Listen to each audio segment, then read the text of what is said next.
So here we go. You guys are tuned in to Destination Elevated Travel. We have an awesome guest here today from and you're going to have to correct me. I'm trying to come up with a way to, I guess, say the NAFTA with all of the, how would you pronounce that if we were going to abbreviate? NAFDMA? Yeah, it's exactly it. NAFDMA. That's what I thought. I'm like, I'm pretty certain there's going to be like 3 syllables. We got this. Yep. All good. It's not the most marketing friendly acronym, but it's, well, the world knows us and has known us for almost 40 years. So it's where we are. Great. And that goes a long way, of course. So we have Suzie Spahr from NAFDMA here today. And as you all know, if you're just joining us and just getting familiar with Destination Elevated Travel, one of our many goals is to figure out really how to connect businesses of color that are in the agritourism industry with different resources to help them grow, to get more visibility, and then also to be able to have a seat at the table for various conversations that are necessary for us to start having in tourism in general. So we recently were able to partner with NAFDMA. We're actually a silver level sponsor, I believe, for their conference that's coming up in Boston, which we're going to get into a little bit later. We wanted to connect you guys with NAFDMA, their mission, find out what resources may be available to you, and then touch on some important questions, as I've already started to touch on, regarding inclusivity in these industries and having a seat at the table in these conversations that are happening on the ever so growing agritourism scene. So Rochelle is going to go ahead and give Suzie's intro and as well as introduce NAFDMA to you all. Take it away, Rochelle. Awesome. Thank you. This is super exciting. So Suzie Spahr is the executive director of NAFDMA, as Fame mentioned, which is the North American Farmers Direct Marketing Association. So NAFDMA is basically made up of farmers, industry suppliers, researchers, farmers market participants, and government officials. And together they work to advance agritourism, facilitate events, resources, communications, and peer-to-peer exchanges that bring together new relationships and opportunities in the agritourism industry. So welcome, Suzie. Can you tell us a little bit about yourself and your role at NAFDMA? Absolutely. And again, thank you so much for having me on. This is such a great opportunity to be able to share a little bit more about agritourism as a whole and as an industry. So I am from a farm that's more of a commodity farm. So my dad raised corn, soybeans, and wheat. And then when I was growing up, we actually had some beef cattle. Those went away when the kids grew up and there wasn't some extra help to take care of the cows. But my youngest brother still farms with my dad. And so I grew up on that farm and with that agricultural background and knew that I was not one to continue on in the role of actually being a producer, but have been able to kind of parlay some of my experiences in this situation, association management. And so I worked with the organization, and the mission of the organization is to bring together those who are a part of the agritourism industry, either as providers or supporters, so that they can all network and learn from each other, learn best practices, learn new opportunities. And then we also provide education and resources for them as they are either building their own or working with other farms in the area that are building their own agritourism entities as well. Nice. Okay. So Suzie's a farmer girl. From a farm, yeah. Not anymore. I live in the city now. So my husband and I and We have 3 kids. The oldest one is off to a technical school to do some other stuff. But yeah, we've got 3 older kids, and yeah, we live in a city now. Okay, nice, nice. So yeah, do you get your children involved? And this is not a question we had developed before. Do you get your children involved with farming? Are they into it or far removed?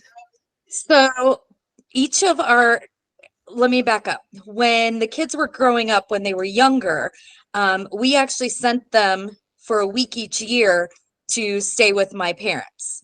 And it not only fostered that grandchild-grandparent relationship, but it also meant that they had that experience of being on a farm and having, the different activities. The last time that my kids went, the younger 2 were pulling weeds out from a field of wheat, and it had to be done by hand because they needed to be able to do, anyway, point is, it needed to be done by hand. And so they got a really good experience having that ability to start to, it's kind of silly, but to be able to determine what was wheat and what was something else. And then, actually being out with the wheat that they're obviously eating in pasta or whatever else anyway, not necessarily that type that goes pasta, but donuts or whatever else. Yeah, that relationship is important for it. It cultivates a relationship with us and our food. It's different when you know how it's grown, the work and the energy that's put into it. And I also feel like it taps into, our ability to think about how we can conserve food, even, how we're mass producing and not able to actually consume it. I feel like it just makes us more conscious and aware consumers of the food that we're intaking. Absolutely. So yeah, it's definitely important. Nothing silly about it. No, not at all. And I feel like them experiencing that at a younger age, it kind of plants a seed. And even if like that interest is not there now, later in life, sometimes things are re-sparked in us that, we've experienced in our childhood and stuff. So that's pretty cool. Yeah. Yep. It was, again, that's the same type of activities that I had growing up. And so it's nice that while they didn't live on a farm, they did have some of those different experiences.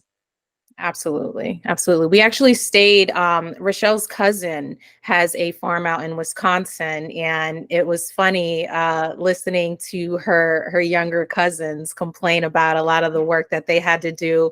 And apparently, stacking hay is a serious job. But again, like, these are the experiences that really help build character. And, unfortunately, not everyone gets to actually experience farming in that way. They don't get to experience what it's like to grow crops, to harvest them, whatever it is that you do on your specific farm. So I think it's a beautiful thing when you can involve your family to be able to do things like that. So yeah. And that's part of the beauty also of agritourism, because it provides audiences then who perhaps may not have had that in any other capacity. Maybe they have the ability to go pick an apple from a tree and experience what that is like.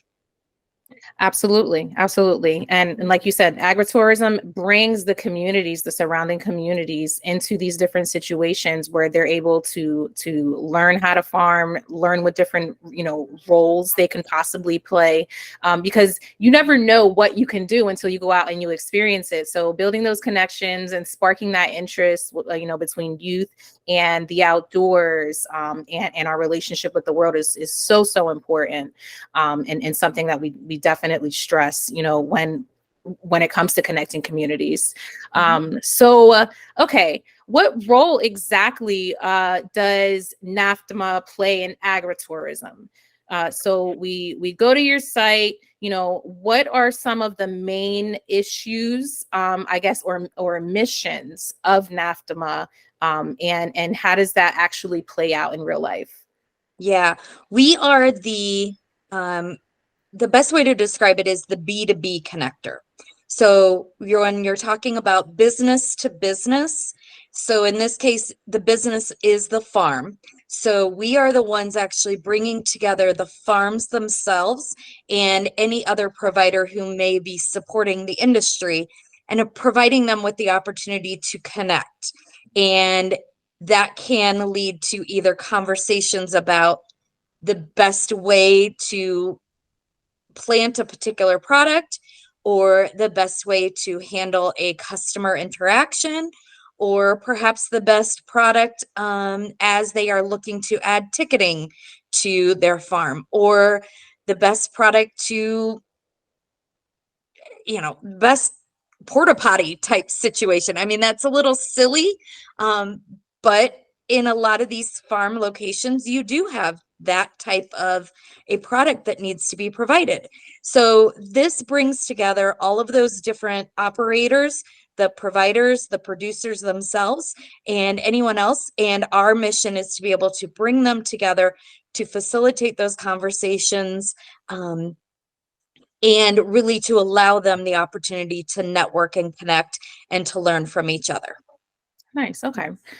So for those who are unfamiliar with the concept of agritourism, having a farm within itself, raising crops, maybe you're baling hay, whatever the case may be, that doesn't necessarily make you a business in the agritourism industry, correct? Like what makes a business part of the agritourism industry? Correct. So the simplest way to describe it is any time that a farm is connecting directly with the end consumer. So a lot of kind of the difference we make is a commodity farmer who is selling wholesale. So if it is, let's say, a farm growing watermelons, in most cases, those farms are selling watermelons to a wholesale producer or wholesale provider, and then that wholesaler will sell it directly to stores, and it is taken then from the farm to a warehouse, or sometimes directly to the store. But the point is that there's this third party involved, and you're not selling directly to the consumer. For Gotcha. agritourism, you are selling directly to the consumer. And that means that either the consumer is coming onto your property, so coming onto the farm and purchasing from a roadside stand or purchasing from a retail store, or they're coming onto your property for an experience. So sometimes you will have farms who have a barn that's an old historic barn, but they don't use it anymore for their production purposes, but it's a great wedding venue. So the customer at that point is actually the wedding participants, and they're able to come onto the farm and just enjoy that atmosphere. Another option is, I kind of referenced apple picking before. That's a great example where that end consumer comes onto the farm and they experience the activity of actually going and picking apples on their own. Obviously, there's a lot of other iterations, a lot of other options that can be agritourism, but that's sort of the simplest way to describe it, is just that direct farm to customer interaction.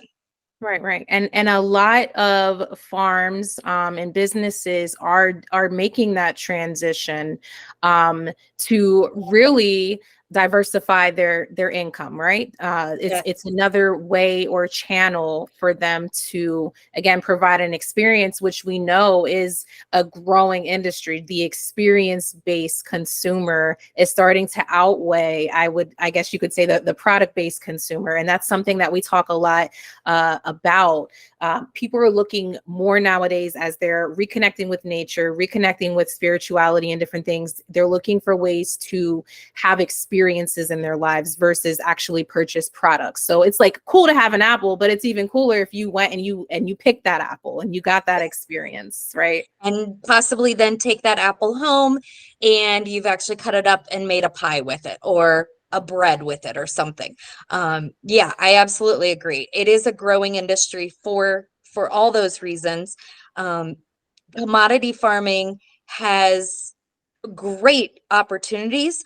But generally speaking, the prices that the farmer receives for those products sold wholesale are generally speaking declining. And so this is a way for those farms to, as you say, diversify their income. The other option is that many of these farms are family, they're generational families.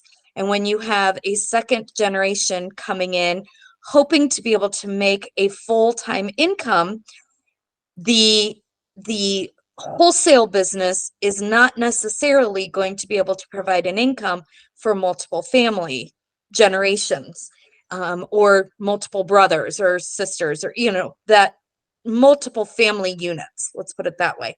And so when you have one member of the family who is doing wholesale business and another one that is running the agritourism entity, then that provides a actual income source for all members of the family to be able to survive on that single farm. Absolutely. So y'all hear that? Start popping out the children and then just start assigning them, designating the different aspects of your company. No, that's you the way you I'm joke, joking, but it's there's true. actually some who they've had their kids go away to school and they've studied marketing, or they've studied business, or they've studied whatever else. And then they'll be out working in a full-time job in some other industry for a while and say, you know what, I think I'd like to actually come back. And it's worked for that because then they can be in charge of the farm's business operations, or, staffing if it's HR. Anyway, you get the idea. Yeah. Absolutely. And it just brings more value to that operation, and then also more meaning to that as well. Of course, our kids, our loved ones, everyone's going to go find their way in life. But if they can find their way back and find a way to invest in the family business, like, I just feel like that's always goals. So yeah, that it's definitely a beautiful thing. And I feel like it keeps the family integrated as well. Mm-hmm. So, okay. In one of the resources that you all supply is a newsletter, which I've actually subscribed to, and I really just started getting into. My partner and I are actually looking for land to start our own agritourism business, and we have various plans in place for that. But one thing that we didn't consider as we were actually getting into this is that there's actually like laws and regulations and things like that that are now starting to unfold as the agritourism industry continues to grow. So while I'm reading through your newsletter that you guys provided, which has an amazing amount of resources and information and up-to-date news, I came across a article that essentially was describing the local government and how in this particular locality they were voting or shaping the laws and regulations regarding throwing events on certain properties and farms, which is something like you referred to earlier, a lot of businesses are doing. Like, we have this barn. Hey, let's open it up. People want to have barn weddings. Like, so let's just start marketing that. Let's start pitching that to people. Mm-hmm. So there's different, which I didn't know before, regulations on like the number of events that someone can throw, the types of events, the types of activities that they can actually have on their farm. And I think it's important to address because there are a lot of people who are going to see this, and some light bulbs are going to go off, and they're going to go, hey, why don't we do this on our land? Why don't we do this on our property? But there are actual regulations to what you can do depending on how your property has been designated by the local government. So I wanted to touch a little bit on that. Number one, can you touch on why there are certain limitations on agritourism businesses for things such as the number of events? Because I was just really curious as to what the mindset was behind regulating something like the number of events that someone can have on their property, because essentially you're limiting their income, right? Right. So is that something you'd be able to maybe give us some background on? Sure. So let me first say it is extremely different based on your geography. And even the definition of agritourism is different based on your geography. If you were in Italy, for instance, they have a very official defined definition of agritourism, and they're very focused on on-farm stays. So an individual actually coming, spending time on the farm, usually overnight guests, and experiencing the activities that way.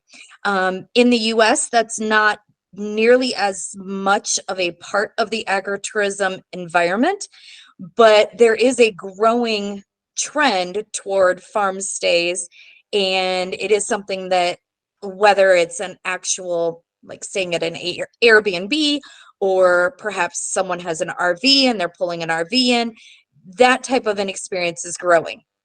For example, like Harvest Host and things that we see, those Yes. different camping. Okay. Yep. So what happens is that because agritourism in the US and to some extent in Canada, it, in the eyes of regulators, it's new. It's something that they haven't necessarily seen before. When you're talking about a retail store, then retail stores have been around for hundreds of years. And while farms have been selling directly to consumers for hundreds of years, it's not been in the same types of ways. And so these newer ways, as regulators are seeing it, newer ways, means that then they are starting to hear, in some cases, maybe a disgruntled neighbor who isn't very happy that now their quiet country escape now on the fall weekend has hundreds of vehicles going down the road. So regulators are trying to determine what the best process is in going about this, and trying to define for themselves what agritourism is and how it works for their own individual communities. That can also be different if the farm is located in more of a suburban area. Sometimes in an urban area, there are lots of urban farms that are continuing to pop up and they sell directly to consumers. Or if it's in a truly rural area that in some cases doesn't have the infrastructure set up for hundreds of vehicles to be going down a road. And so then the local community gets concerned because, again, you may have a disgruntled neighbor saying, well, now my dirt road is rutted and has to be fixed, and it's all because of XYZ. So that's some of the concerns that regulators are doing. What we have started to do, and this is actually part of the strategic plan that we just put together. Our board did a strategic planning session a little over a month ago. And this is increasingly a topic where there is concern within the industry. And so we are going to work with our members and work with other contacts that we have to try and determine some best practices that can be used. Whether the farm chooses to actually take that on or not is up to them, but at least the industry leaders are defining what is actually best practices. For instance, if you have a wagon ride on your farm, what are some of the best practices for the design of that wagon and for security and safety protocols of having an individual climbing up into the wagon? If you have interactions with goats, goat yoga is a big thing. So are there best practices? Really? Oh, goat yoga is such a, yeah. This is new to me. We'll get back to that. You'll have to do a little research on goat yoga. Yeah, they have baby goats that I could talk about that right now. They have baby goats. So you'll be in a space that can either be in an enclosed field type area so that there's a fence around so that the goats don't go outside the fence, or it can be in an room. Sometimes there are yoga providers who will actually have a local farm bring the goats into their facility. And so the idea is that it's baby goats running around, and, you know, let's say you're doing a cat-cow move, and you may have a baby goat that jumps on your back, and you've got to do it with the baby goat all of a sudden riding on your back. Okay, they jump on you. Yes. Yeah. Or they That's come up, you know, they just mess with your nose, or, you know, yeah. It's like, all right, now we're going to kick this up to another level. Bring the goats in. Bring the goats in. Yep. They test your focus. Yeah, exactly. But it also provides, for the people who really, really enjoy it, it's also another touch point to nature. So again, when you're doing yoga, the entire thought is that you're centering and you're bringing yourself back to the earth and to nature. And so this is another way to do that in a very funny way, because we all know the goats are just, I mean, they're baby goats. They're going to run around. But it is a different way to do that. And then usually they'll have like some goat snuggles along with it too. And anyway, that's fair. I will say that I personally have never done goat yoga. Yeah. I feel like it's something we have to try. Yeah. Add that to your bucket list. But the point is, for the regulations, we can start to say, well, here are the best practices on how to integrate the goats in. Here are some of the health and safety concerns. And so here's what you can do to mitigate some of those different concerns. Got you. Okay. So the point of the regulations is really because the different communities need to figure out how different agritourism activities are going to directly impact their community, neighbors, the city, things like that. Because, you know, the goal is always to have low stress environments when it comes to things like that. How do we not upset the norm? So yeah, that's definitely understandable. They're not just out here just trying to limit our income necessarily. They just want to create a low impact situation on the community. Right. Yeah. Generally speaking, that is it. Now, anytime you're serving food, obviously you have the Department of Health type regulations that come into play. And so for those who perhaps have a bakery on their farm, and again, using the apple example, are making their own pies or their own turnovers or breads, then you'll also have that health and safety interactivity, typically involving a commercial kitchen, or whatever other processes are required in that area. Okay. Yeah. So there's lots to consider when you do decide to make that transition, which kind of leads us into our next question. Well, yeah. So I like how you mentioned that the on-farm stays is like starting to go into an uptrend now.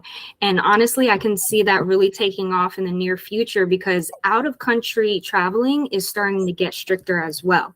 So there's a lot of new regulations in place to travel outside of the country. And with that being said, I feel like people are going to be looking to take vacations and find new experience right here in our country. So this trend is definitely going to take off even more. So the tips and practices that you guys are sharing with people is really going to help once that happens. So for people who are actually considering to transition from just a regular farm to the agritourism business, what would you say are important questions to consider before you actually take that leap? Yeah. So one of the first ones I always say is determine your audience. If you are going to be, for instance, a lavender farm, your audience is going to be very different than someone who is doing apple picking, for instance. There's some overlap, but if you're doing a lavender farm, you're much more likely to have younger people coming out, or older couples coming out who are there to enjoy the experience, but in a very calm setting. So you're not going to be getting the family aspect as much as you would, for instance, on an apple farm.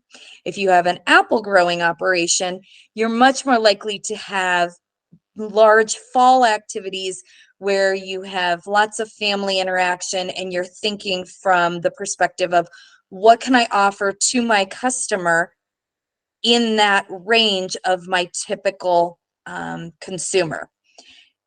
The things that would be provided on an apple farm are very different from a lavender farm. The products that you would be providing are very different. So knowing your customer base first means that you're able then to take those next steps to say, again, if I've got a lavender farm, my facilities need to be just a smidge better than perhaps they could be if I just have more of an open hayfield with activities so that people can come out and enjoy the fresh air. So that helps to determine some of it. The other piece that I encourage is to look at what else is in your area. Are there other farms who are already doing agritourism in your area? And if so, try to define what would make you different. And then you can do, perhaps, if the other farms are interested, partnership arrangements so that you can do a single ticket to come. You know, if you've got 3 farms, let's do a ticketing arrangement so that a family or someone could come visit all 3 farms at the same time, and it increases the customer interaction for all of those locations. Another option may be going with something completely different. You know, if you have a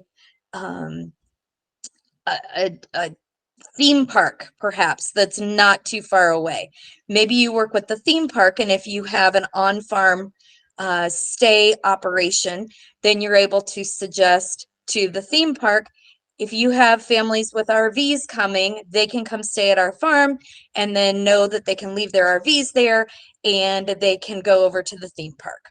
So knowing your surroundings means that you can also start to better identify your opportunities and your customers.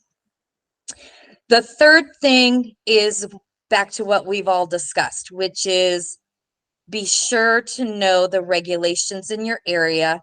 Start to connect immediately with local regulators, with state regulators. Connect with your Department of Agriculture if that's something that they have the ability to connect for agritourism. And then your Department of Health is also a very big one. The other thing that we suggest is making advance arrangements with your local police department and your local fire department. For some of these locations, for instance, where they have a corn maze, they will inevitably, it will happen that there will be someone that is out in the middle of the corn maze and it's just starting to become slightly dark and they panic. So they call 911 and they say, I need help getting out of this corn maze. So if you already have that relationship with, I know it's hilarious, but if you already have that could make officials panic. Like, what the heck is going on out there? Right. So if your local police department or whoever already is aware, you know, that sheriff's department knows in advance that this is a thing, they can just call the farm directly, whoever that primary contact is, and say, hey, you've got somebody lost out there. Do you want our help, or can you just go manage this yourself? Yes. Or the other thing is that you're going to have, again, when you have the public, you have all the situations. So if you have someone with a medical emergency, if you've already connected with your local fire department, then you're able to say in advance, they know the best way to get into the farm is using this particular method, this particular path, and that this path will work for an ambulance. Whereas possibly if they try to come in a main entrance, they're going to be stuck with all the traffic, and that doesn't actually facilitate getting someone to help that individual in need when they need it. Those are great tips. So just to recap, for those who are considering the transition, you want to make sure you know your audience. You want to make sure you get familiar with your surrounding businesses and try to create partnerships if you can. You want to make sure that you're getting familiar with your local regulations, because again, like she mentioned, every state, every city, you know, they can have their own laws set in place. So make sure you get familiar with your local laws and make sure you create a relationship with your local officials, police officers, and firefighters in the area to make sure you have an established relationship with them. So those are really good tips. I have those in the back of my mind for when we move forward with our playlist. Yeah, and just going off of that last tip, that really comes with creating a safe situation, not just for yourself, but for your consumers, for those who are stepping onto your property. You need to have certain things in place to ensure their safety.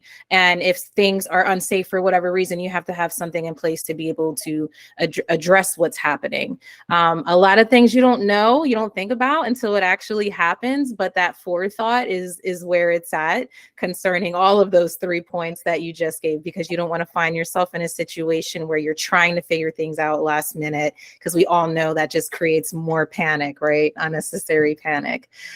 So just kind of like piggybacking off of that, creating safe spaces for our consumers. As you guys know, with Destination Elevated travel, our mission is to really identify safe spaces for BIPOC folk to go into the outdoors. We know that a lot of businesses and rural communities, outdoor organizations, outdoor spaces that you can go to and participate in.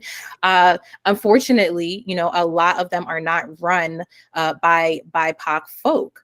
So we definitely wanted to touch on how we could possibly ensure, or at least do our due diligence to create and facilitate safe spaces for a diverse community. Just as a Black woman growing up in the North, going to farms and things like that, that might be something that we did like on a class trip, but, as a young adult, it wasn't something that I thought to do, for an activity. And, as we know that agritourism is growing and people are, exposing or experiencing things that they've never experienced before. We want to make sure that these spaces that we're sending people to, that we're reviewing, things like that, are safe spaces for people of color, for a diverse community.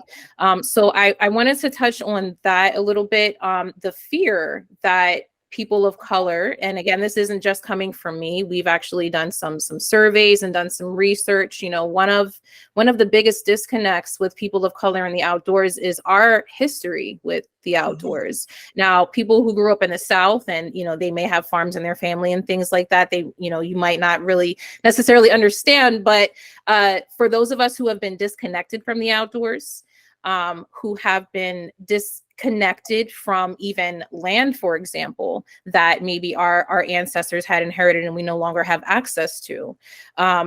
We want to feel safe anytime we go out and we experience anything. And in today's day and age where there's social media and things like that, we do have ways and opportunities to address things such as discrimination when we go into these spaces. So I just kind of wanted to touch on a little bit about the history of BIPOC folk in the outdoors. Our relationship with the outdoors is a traumatic one, just to be clear. We know that Native Americans had their land stolen.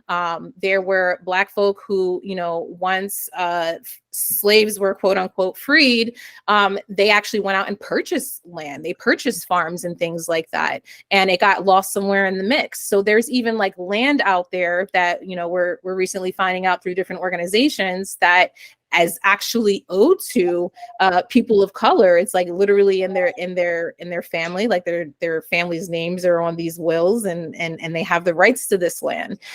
So as people of color going into the outdoors, visiting different historical landmarks, seeing placards with families who are non-people of color, the ownership placards, this land was passed down from this family to this family, or this person to this person, and knowing where it all started, right?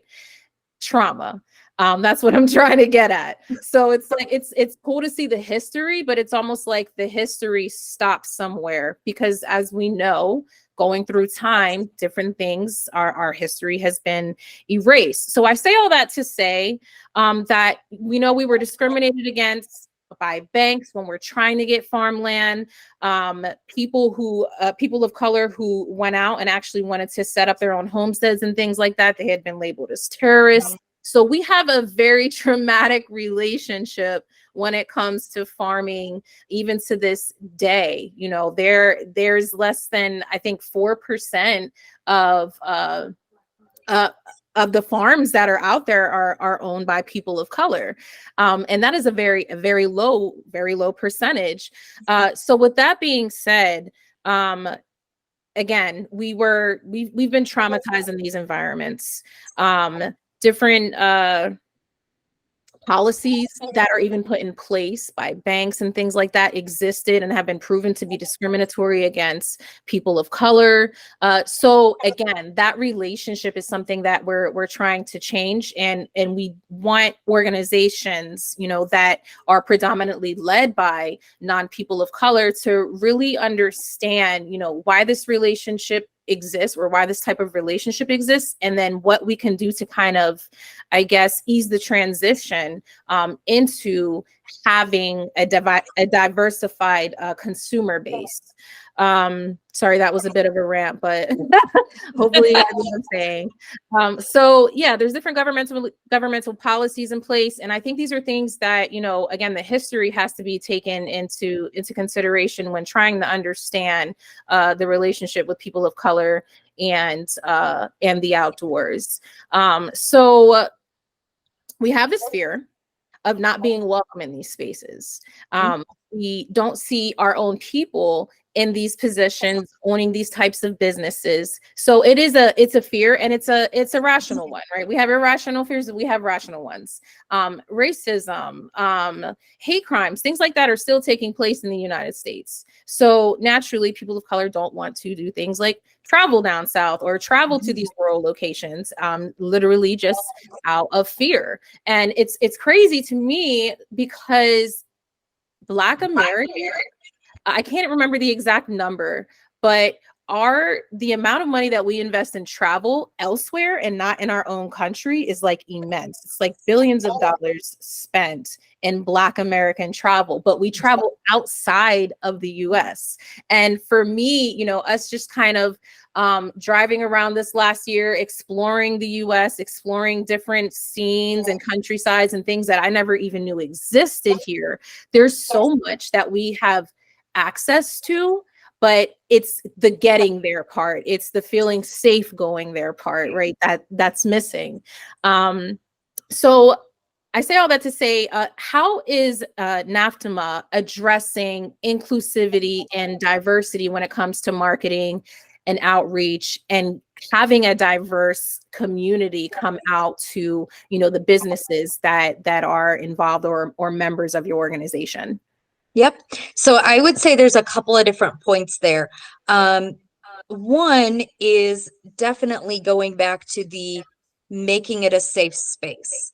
And I kind of referenced some of that in the farms needing to already have those relationships with, for instance, emergency providers, and knowing that this farm already has that set up so that there's hopefully that preemptive thought put into all the different ways that help to make a person feel safe, and make a person feel included in that participation on the farm. That is something that we do, and it's something that our farms are, almost every one of our farms really tries to do. They identify their customer in the concept of, is this person, generally speaking, are they an older single individual, or are we talking about families? But they're always thinking about, how do we best provide the best experience for our customers across the board. And if that means that our customers, for instance, I think of one that is in the Detroit area, a little bit outside of Detroit, and what they do, they obviously have a very diverse population that comes from Detroit. And so they try to ensure that their employees have a little bit more color, perhaps, or are, they're ensuring that there's a large female to male ratio, whatever it is that helps that customer feel really comfortable and safe in that environment. So part of it, again, goes back to knowing your customer, but then also the side aspect of ensuring safety for everyone who is on the farm. And I mean, I can tell you that no farm out there wants to have that public perception that a particular group of individuals is not welcome on their farm, and they will do what they can to ensure that the safety of their farm is paramount. Obviously, there's always going to be a few bad apples, but generally speaking, across the board, that is something that they are all very cognizant of, is knowing their customer and wanting to actually provide that safe space. One of the other pieces that I think kind of plays into this too. And it goes a little bit beyond even just knowing your customer, knowing who your customer could be. Because if you're an organization who is actually open to receiving everyone coming and enjoying this experience that you've curated for them, you're going to think beyond your current customer. Because as I pointed out earlier, you know, your current customer might not be this particular group of people we're talking about. It might not be people of color, but again, it's about the initiative to actually make your space accessible to people, because there's so many benefits of having these experiences, connecting with different agritourism businesses, and it's a shame for anyone to feel left out of that demographic. Even if your typical demographic is, you know, X, Y, and Z, it could be something else. You could be missing other opportunities, and not just financially, but just to connect with the actual community. So even if your consumer base does have a certain look and feel, that doesn't mean there aren't other consumer bases that would love to participate in said experience. So it's knowing and researching and connecting, like you said, actually reaching out, developing those partnerships, being intentional about letting the world know, the public know, that this is a safe space that is open to everyone. And we can do that. And we're going to touch on ways that organizations could potentially do that in a second. I'm going to let you finish your response. Yeah. Well, your comment actually tied directly. Muted. Am I muted? My comment, or your comment, actually directly tied into what I was actually going to say, which is that a lot of farms, in their working to diversify, have actually started to think about who their audiences could be. And one of the ways that I see this and have seen this in the industry as a great example is for those who are turning to flower farming. So they will have a flower space, whether that's more of a wildflower, or they have tulips, or they have, again, we kind of reference the lavender. If you have that, then you're going to typically have a different type of consumer. And what that means is the individual who may not have felt safe coming out at a time where you're talking about your quote unquote traditional agriculture is going to feel much more safer thinking about a field of flowers. And that's been able to actually open up to a wide variety, a whole new demographic in age, in socioeconomic status, and everything else, because people, I mean, across the board, almost everybody loves being part of a flower, you know, the concept of having a flower field. And it just kind of radiates that sense of safety.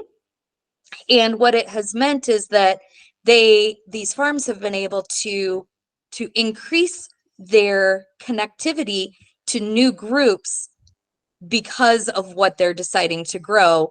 And flowers are a great example of that, where they're able to perhaps turn to more of an urban population who might not feel comfortable coming into, you know, pick apples, let's say, but they're very familiar with the idea of a tulip. And so that feels very comfortable to them in a way that they may not have before. And it opens up that connectivity, again, to what you'd said, that connectivity, that new audience in whatever capacity that may be. Yes, I definitely agree with that. And, I also want, everyone to consider these spaces when we have these quote unquote community spaces, when you open up your doors to the community, you, in a sense, become, the start of a ripple effect of inclusion and diversity. When your community sees this standard that you've created for interacting with human beings in general, Right. that has a ripple effect into the Yes. communities that you serve. So even if the community that you're in, might have some issues historically with communities of color and things like that, the change can start with these community centerfolds, with these Mhm. agritourism businesses that are bringing all types of people together. Right. So you, in a sense, these businesses kind of have a responsibility to be a reflection of the change that they want to see, Mhm. right? Yep. Um, Yeah. so So that your kind of leads us. customer, Go for, ahead. let's say you've got your group of customers and it's a new demographic that is coming out into that community. Those customers are also going to be stopping at the gas station that's 10 miles down the road. And it just opens up that entire community connection. Absolutely. And that even leads into, again, when we're traveling and we're identifying safe spaces, all the way down to the gas stations that were super friendly and kind to us, Yeah. things like that. And that's why it's important, as you had touched on earlier, to develop these relationships with the businesses in your community. Know where to send people, know where they're going to be embraced. That's so important. When we have events in various cities, we're letting you know exactly where to go, exactly where you're going to feel safe and welcome, because it's not just about the experience when you get through our doors. It's literally the leading up to it. It's the journey. And you want people to take that journey again and again. And the only way to do that is to do what you can do within reason to help them have a great, safe, and welcoming experience. So we're actually going to end with 6 ways agritourism allies, whether you're an agritourism business yourself or you're an organization that's tied in the industry, ways you can increase cultural inclusivity measures now, because these are all great concepts to discuss theoretically. However, there are actual things you can put in place to again expand your reach, to set the precedent for how agritourism is going to unfold in welcoming diverse communities. So, and you'll be able to find these actually on destinationelevatedtravel.com, all typed out for you. So the 6 ways we can accomplish these things. Number 1, we suggest awarding community scholarships to BIPOC and Latino organizations, youth organizations, small businesses, and to disadvantaged students to attend conferences and join roundtables, making people of color a part of your leadership, not just hiring them as a tour guide, really making them part of the decision-making processes that are occurring. And even, for example, NAFDMA awarded us with some passes to their Boston conference, which we're going to get to in a second. And we were able to take those and award them to other team members who are individuals of color to go out and attend the conference. So just increasing representation with the events and the roundtables that you're having. Increasing your own organization visibility and outreach in diversified communities. People need to see you. It's not enough to say that you're here for these communities. Like they want to put a face to the businesses, and that not only helps you with connecting with the community, it helps get your business name out there, right? Increasing your visibility. So volunteering for events, things like that. Try to think outside the box. You don't just have to center around farming and agricultural activities. Think outside the box. Have some representation within the communities of color that you're trying to reach. Teaming up with other organizations who offer agritourism and agriculture education to BIPOC young adults. There are organizations out there that target BIPOC youth, offer resources, education, low-cost access to your activities or your events that you're throwing, and offer support within your capabilities, of course. Another way is to offer in-kind donations or sponsorships, work with other nonprofits to help educate and help reach their youth. Consider donating a specific value of services or ad space even to nonprofit orgs of color, which we know we can also get back on tax credits. So it's not money coming out, it's going out for a good cause and you're going to get it back. Incorporating multicultural programming and events. And this is a big one for me. Showing your community that, hey, yeah, this is our community. This is what we do in our town. These are the things that we celebrate and pay attention to. But guess what? There are other cultures out there. And, actually creating a space where you can share other cultures, learn about other cultures. Everyone participates in Halloween. Everyone participates in Christmas. We have the corn mazes and like all of those things that are those activities that are typically associated, with farms around these times.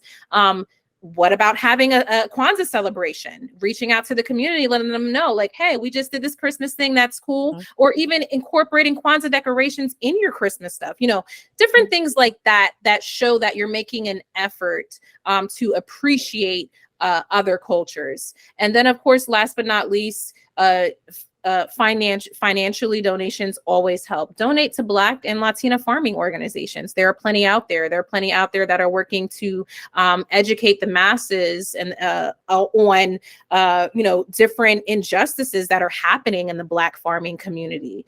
These are ways that you can directly impact what's happening in the agritourism industry, aside from just talking about it. It's not enough to talk about it. You got to be about it. That old saying.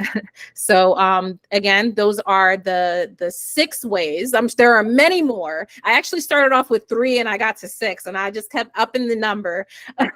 Agritourism allies can increase cultural inclusivity measures now within your business. We hope that you're able to take some of these ideas and potentially put them into practice. And then we also want to offer some resources that are available if you are interested, which I hope you are, in diversity and taking different diversity and inclusion measures into your own hands. So, Rochelle, you have those resources? I'm actually going to interrupt just for a those second. of you who are ready to be proactive and start implementing diversity and inclusivity practices into your business, you can find free resources at powertofly.com.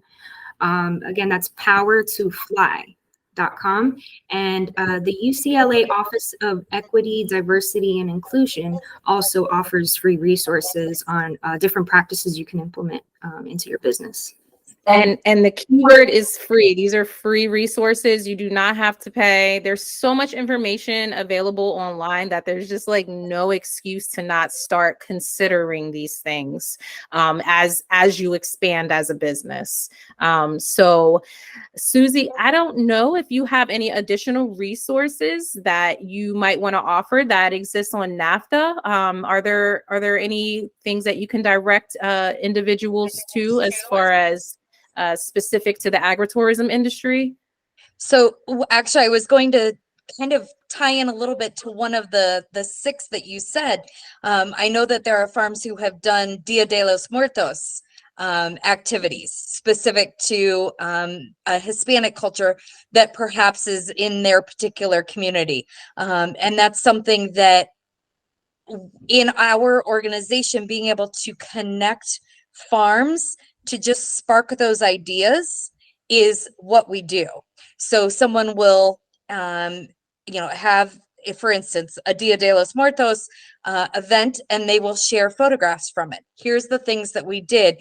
Here's the different food that we provided. Here's the different activities that we had.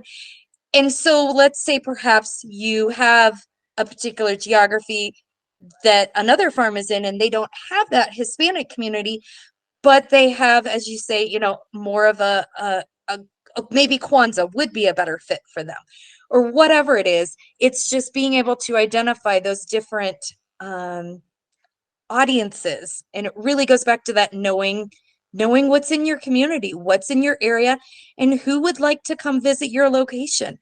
Try to think outside the box, and it will be embraced, I guarantee you. Absolutely. Everything but Cinco de Mayo. I just want to put that out there. Don't be having a Cinco de Mayo event. It's actually culturally offensive. Right. Yeah, that's an That's not a entirely thing they do. different. Yeah, that's a That's an conversation we'll American take thing. I elsewhere. just want to throw that out there and clear the air, right? Yeah. And Rochelle, you can attest to that. Definitely. Mexican Independence Day is actually in September for people Right. who think it's in May. Yes. Yes. A little bit of information, but thank Yeah. you for sharing that with us, and elaborating on what NAFTA is doing and putting out there, and how you guys are striving to make sure that the businesses that you're working with are taking these things into consideration. It's definitely important. We can't keep ignoring it. Whether it's just general tourism, agritourism. Again, experiences are something that we all should have access to, the right to, and we just want to ensure that we are creating those conversations. We're having those conversations, and we're opening the door for more talks, and to be able to develop our practices and improve our practices. Because as any business, like that's the goal, right? So Suzie, thank you so much. We appreciate you taking your time to sit with us and ramble as we ramble through our points, our talking points. But this has been great. You've been able to offer a lot of information, which we're excited to share with our audience. We look forward to the conference coming up in May. And if you wanted to just really quick tell them about the conference that's happening. Yeah. So it's actually in February. I'll keep saying, I'm sorry, May. That's okay. I just wanted to make sure that I clarified that.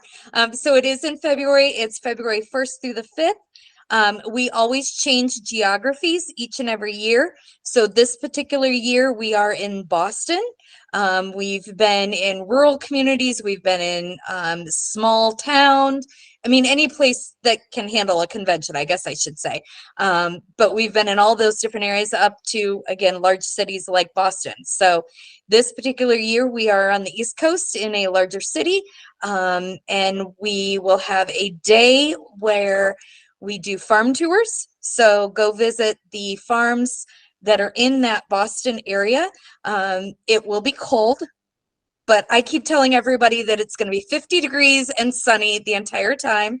No issues whatsoever with weather. We will That's wait why and we see if send other people. That's why we elected to send. And I believe you're sending a few locals too, so they're totally good. Yeah. But last year we were in Austin, Texas. Actually, that was really funny because the few days leading up to the start of the convention, there was a huge, terrible ice storm. So even in your really nice locations, you can have, weather situations that don't cooperate. Yeah. But so we'll have a day of farm tours. We will have a trade show day where we have it'll be over 100 different vendors who are connected in whatever capacity with the agritourism industry. And our attendees will be able to make those connections with them, learn a little bit more about their products and services. And then we have 2 full days of education as well that cover topics from marketing to customer service to growing particular crops to, just the gamut of different types of programming that would be of benefit to an agritourism farm. Nice. Everything agritourism professionals need. Yes. In a matter of days. And you're going to get to go out and meet new people. The networking aspect is always wonderful. Create new partnerships. We'll be actually having some information present on Destination Elevated as well. So definitely check your bag stuffers for that. And shout out to Sam, who's going to be out there. You guys check for Sam. Okay. Shout out to Sam, dope person to connect with. And yeah, it's definitely going to be awesome. And then also to end this really quick, we have a couple of other events coming up as well. We have our Trail of Colors 2024 tour coming up for anyone who's interested in getting involved with that. Partnership wise, it's a hiking tour. So we're going to be hitting up 10 cities throughout the United States, connecting with the communities out there. And then we also have Freedom Fest New Mexico coming up in May. So you guys can find information on all three events, including the conference, on our website. Again, we're super psyched to be silver level sponsors of the event. So yeah, looking forward to connecting and seeing how we can continue to work to cultivate these conversations throughout the year. Don't be strangers. No, and same with you guys. We're really happy to have you guys as a silver sponsor, and great to be opening up these conversations and connecting with you. Absolutely. All right. Thank you, Suzie. Thank you. Have a wonderful rest of your day. You as well. Bye, guys. See ya. And you all can visit destinationelevatedtravel.com to get information and resources on any of the things that we discussed here today. By the time this goes to publish, they'll be up on the site. So we're good to go. All right, you guys have a good one.